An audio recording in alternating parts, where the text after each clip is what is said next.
It's Foreign News O'Clock on Daily News. I am Opeyemi Olugbemi. Here are the headlines for today.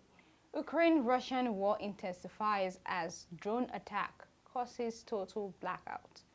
2 journalists die at 2022 World Cup in Qatar. 42-year-old Nigerian to tour the moon with Japanese billionaire. The recent drone attack by the Kremlin on the energy facility in Odessa has brought a total blackout in the city. According to Al Jazeera, the drone attack has left about 1.5 million Ukrainians in total blackout. All News takes a look at the latest developments in the city. It was reported that Russia used Iranian-made drones to target energy infrastructure in and around the port city of Odessa. Бажаю здоров'я, шановні українці. Ключове за сьогодні. President Volodymyr Zelensky, in his nightly video address posted to his Telegram channel, lamented that the situation in the Odessa region is very difficult. According to Sergei Brashchuk, a spokesperson for the Odessa's regional military administration, complete restoration of electricity could take as long as 3 months. Elsewhere in Ukraine, Zelensky said power outages continue in several cities, including the capital, Kyiv. Russian forces pounded Ukrainian cities and villages with missiles and drones in recent weeks, inflicting damage on power plants, water supplies, and other civilian targets in a griding war that is nearing its 10-month mark. The devastating strikes have plunged the country into darkness and placed a strain on the healthcare system, already battered by years of corruption, mismanagement, and the COVID-19 pandemic. The situation in Ukraine is so devastating and depressing, as doctors have been reportedly performing surgeries with only a flashlight. Even with all the evidences laid against the Kremlin and the Russian President Vladimir Putin, they have repeatedly denied that they are not targeting civilians. The war between both countries has stirred dangerous relationships that cannot be overlooked. Here are the strategic friendship between Russia and Iran. Since the invasion of Ukraine in February, Iran has sold several hundreds of unmanned aerial vehicles to Russia in exchange for an unprecedented level of military and technical support from Moscow. The White House had previously said it believed that Iran was supplying drones to Russia for use in Ukraine, but the relationship between the two nations, Russia and Iran, has transformed into a full-fledged defense partnership with weapons and military expertise flowing in both directions. The budding friendship between them could pose a terrible threat not only to Ukraine, but the world at large. If Russia gets a hold of next-generation drones from Iran, it would make things a lot worse. The United States of America dreads an alliance between China, Korea, Iran, and Russia. In November, Putin and Iranian President Ibrahim Raisi had discussed deepening ties between each other since the US and European counterposed sanctions on Russia and Iran. Now, what led to the Russia-Ukraine war? Many are still oblivious of the real reason Russia went full war mode over Ukraine.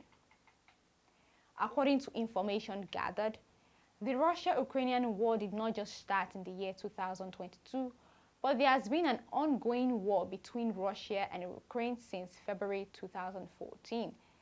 Following Ukraine's revolution of dignity, Russia annexed Crimea from Ukraine and supported pro-Russian separatists in the war in Donbas against Ukrainian government forces. Fighting for the first 8 years of the conflict also included naval incidents, cyber warfare, and heightened political tensions. The war in Ukraine is a multi-dimensional disaster which is likely to get much worse in the foreseeable future. When a war is successful, little attention is paid to its causes. But when the outcome is disastrous, understanding how it happened becomes paramount. People want to know, how did we get into this terrible situation? The United States, according to claims, is principally responsible for causing the Ukraine crisis. This is not to deny that Putin started the war and that he is responsible for Russia's conduct of the war, nor is it to deny that America's allies bear some responsibility, but they largely follow Washington's lead on Ukraine. The central claim is that the United States has pushed toward policies toward Ukraine that Putin and other Russian leaders see as an existential threat. The United States, according to claims, is principally responsible for causing the Ukraine crisis. This is not to deny that Putin started the war and that he is responsible for Russia's conduct of the war, nor is it to deny that America's allies bear some responsibility, but they largely follow Washington's lead on Ukraine. The central claim is that the United States has pushed forward policies toward Ukraine that Putin and other Russian leaders see as an existential threat, a point that they have made repeatedly for many years. Now, the motive behind the war. There are dozens of reasons why President Vladimir Putin made the decision to invade Ukraine. Publicly, he has said that the invasion, what he calls a strategic military operation, has two main objectives: to demilitarize and to denazify Ukraine. As of this moment, I'm convinced he's made the decision. We have reason to believe that. To be clear, you are convinced that President Putin is going to invade Ukraine. Is that what you just said a few moments ago? Yes, I did. Yes. So is diplomacy off the table then? No. Until he does, diplomacy is always a possibility. To the Ukrainian President Volodymyr Zelensky, a Jewish Russian speaker, these assertions are ridiculous and are only a pretext to cover the Kremlin's more callous and malicious motives. Now, how has the war impacted the world? While the war has gone on for 10 months, we can't dispute the fact that it has caused massive damage not only to the warring countries, but to the entire world. The conflict between Ukraine and Russia is one of the most geopolitically complex issues facing the world today. The war in Ukraine has created the fastest displacement crisis in Europe since World War II. The majority of those displaced are women and children who are always most at risk of exploitation and abuse during crisis. As of November 2022, there are over 7.8 million refugees from Ukraine recorded across Europe. The war in Ukraine has an obvious impact on those within the country displaced by conflict. Outside of Ukraine, the war also continues to have a major effect on the global market and food supply.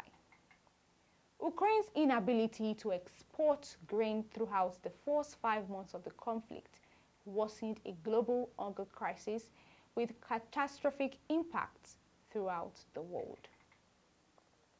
2 journalists have been reported dead at the ongoing World Cup in Qatar.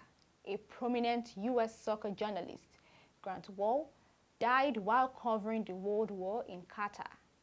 Initial reports revealed that the 48-year-old Wall was covering the match between Argentina and Netherlands at the Lusail Stadium.